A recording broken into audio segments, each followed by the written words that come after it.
કોણ કે છે દેવીઓ નથી ખાતી? કોણ કે છે ભગવાન નથી ખાતા? ખવડાવતા આવડે તો ને. આમાં વિવેક જોઈ દાદા અરવિંદભાઈ, જયંતિભાઈ, આમાં વિવેક જોઈ. કેવો વિવેક મિત્રો? સુદામાની તાંદરિયાની ભાજી ખાઈ લીધી હતી ને, નકર એને ખાવાનો ક્યાં ટૂંકો હતો? સબરીના હેઠા બોર ખાઈ લીધા, નો ખાઈ લીધા.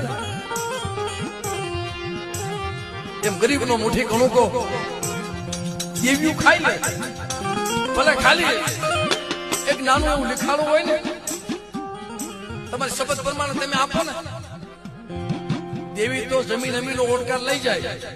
પછી મારી નાયતના તમે જમાડો ને, એટલે બે હાથ માથું મારી નાયત મારા ગરીબ પાસે હશે. ગરીબ નો મોટી કણુકો ખાઈ લેજો.